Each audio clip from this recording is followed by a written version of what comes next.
राम राम जी सबको। बीजेपी ने जब 2014 में सरकार बनाई थी तब उन्होंने हर साल 2 करोड़ जॉब्स देने का वादा किया था, लेकिन 10 साल बाद भी बेरोजगारी एक बड़ी समस्या है। आखिर ऐसा क्यों है? बीजेपी बेरोजगारी को कंट्रोल क्यों नहीं कर पाई? चलिए स्टेप बाय स्टेप समझते हैं।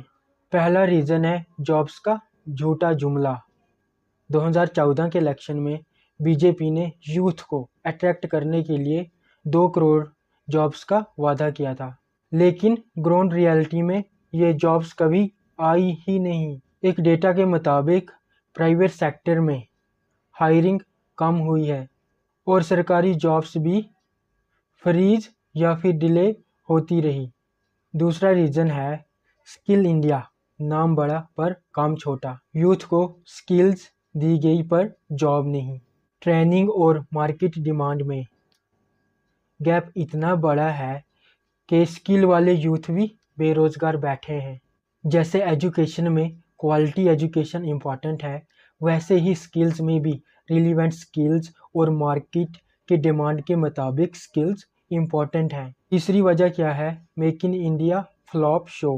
बीजेपी ने मेक इन इंडिया स्टार्ट किया था मैन्युफैक्चरिंग जॉब्स के लिए। ये भी चाइनीज है, डिस्प्ले चाइनीज है, फोटो भी चाइना से आती है, ये भी चाइनीज है, ये भी चाइनीज है, ये भी वहाँ की है, ये भी चाइना ये भी चाइनीज है। Everybody is China. एब्सोल्युटली। तो यहाँ पे इंडियन क्या है, चाइनीज क्या है? ये जो शीट दिख रही है आपको प्रेजेंट, ये भी चाइनीज है। ये जो लाइट देख रहे हैं ये भी आप, वहाँ की है। ये भी बाहर से आती है भैया। This is motherboard basically. ये भी वहाँ से आता है। एब्सोल्युटली। डिस्प्ले चाइनीज है, this machine also you have to bought it from China only ना। ये भी चाइनीज है, everybody is China. Absolutely. Frankly you are an assembler of Chinese product. Absolutely we can call it we are assembler and everyone in India is assembler. आप make in India को actually assemble in India कहना चाहिए। Currently it is happening like that. Chinese software, Chinese component को लेके जोड़ के यहाँ पे कह देंगे हम बना रहे Completely everyone is doing the same. Electronic industry are totally dependent on China. Not only TV, it's mobile, it's about laptop, everything. और जो यहाँ पे नई कंपनीज ने जो फैक्ट्रीज डाली भी और जो यहाँ पे फैक्ट्रीज बनी भी, जो यहाँ आई भी, उन्होंने मैसिव एम्प्लॉयमेंट क्रिएट नहीं किया। थी वजह है एग्रीकल्चर और रूरल इंडिया को इग्नोर किया गया।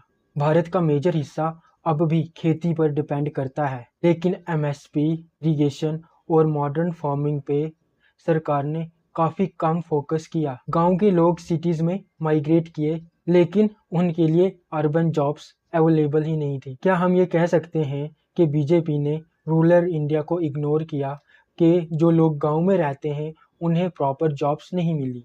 पांचवी वजह है सरकारी नौकरियों का क्राइसिस। बीजेपी जानती है हमारे देश में सबकी फेवरेट जॉब सरकारी जॉब है, और एक मिडिल क्लास के लिए या जो गरीब फैमिली से आता है उसका सपना होता है कि वो सरकारी जॉब ले और अपनी थोड़ी फैमिली कंडीशंस ठीक करे, क्योंकि मिडिल क्लास के पास या गरीब आदमी के पास कोई बिजनेस नहीं है या उसके बाप के पास इतनी प्रॉपर्टी नहीं है कि वो सरकारी जॉब्स अगर उसे नहीं मिले तो उसका सिस्टम चल पड़े।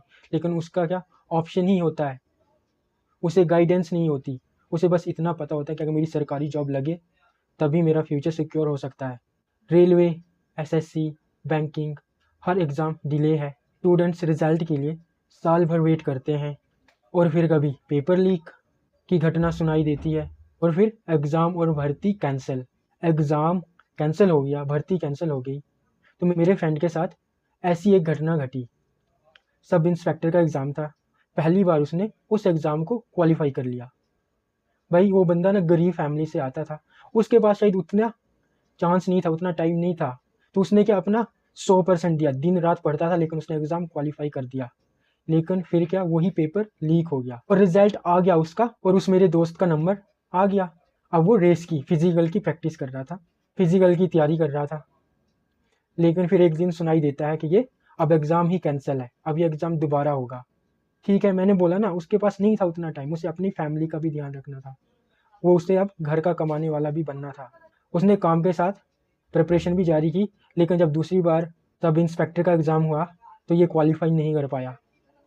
अब मैं ये जानना चाहता हूँ, वो बंदा गरीब फैमिली से था, उसकी क्या गलती थी पेपर लीक हुआ?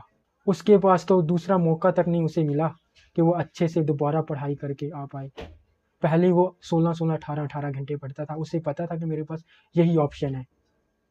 अब उसे क्या 8-10 घंटे की जॉब करनी पड़ रही थी, क्योंकि उसे अपनी फैमिली भी देखनी थी, और इन द एंड वो ज़्यादा मार्क्स से भी नहीं रहा, 2 मार्क्स से रह गया। कोरोना के बाद लाखों लोगों की नौकरियां चली गई, स्मॉल बिजनेसेस बंद हो गए और नई अपॉर्चुनिटीज़ क्रिएट नहीं हुई। सरकार ने पैकेजेस दिए लेकिन एम्प्लॉयमेंट क्रिएशन में उसका कोई मेजर इम्पैक्ट नहीं पड़ा। 7वां बड़ा रीज़न है क्यों बीजेपी फेल हो गई अनएम्प्लॉयमेंट को बीट करने पे। Focus on religion not on employment. जब भी इलेक्शंस आते हैं अनएम्प्लॉयमेंट से ज़्यादा बड़ा मुद्दा होता है मंदिर, मस्जिद, हिंदू, मुस्लिम, कास्ट। गवर्नमेंट पब्लिक का ध्यान असली समस्याओं से हटाकर इमोशनल्स टॉपिक्स पर लाती है। ठीक है, अब कुछ लोग कहेंगे चलो ठीक है, जॉब क्रिएशन में तो चलो बीजेपी फेल हो गई, what about startup India? BJP ने इतनी हेल्प की स्टार्टअप्स की। तो सुनिए, स्टार्टअप इंडिया का फ़ायदा सिर्फ कुछ बड़े शहरों तक लिमिटेड रहा। स्मॉल टाउन्स और रूरल यूथ तक फंडिंग और मेंटरशिप नहीं पहुंची। ज़्यादा स्टार्टअप्स फेल भी हो गए due to lack of support. अच्छा, आपसे मैं एक बात बता रहा हूँ, चलो ठीक है, सरकार ने आपको 10 लाख रुपए दे दिया कि जाओ आप अपना बिजनेस स्टार्ट। एक यूथ नौकरी नहीं जिसे मिल रही है, उससे उम्मीद नौकरी की नहीं है, बिजनेस का उसके पास नॉलेज नहीं है, और वो 10 लाख कैसे चुकाएगा? उसे नहीं पता, अगर वो कुछ बिजनेस करता है वो फेल हो जाएगा। तो सरकार के है ना, ये लोन नहीं, ये ले 10 लाख तुझे, तू बस बिजनेस पे खर्चा कर, इस पे ये पैसा तुझे बिजनेस स्टार्ट करेगा। अगर तेरा बिजनेस सक्सेसफुल रहा तुझे तब ये पैसा लौटाना है, अगर तेरा बिजनेस फेल हो गया तो तुझे हमें पैसा लौटाने की कोई ज़रूरत नहीं है। बेशक कुछ ऐसा कंपटीशन रखे, हर किसी के लिए नहीं, कम से कम 10 से 15 हज़ार यूथ को ऐसी अपॉर्चुनिटी मिले।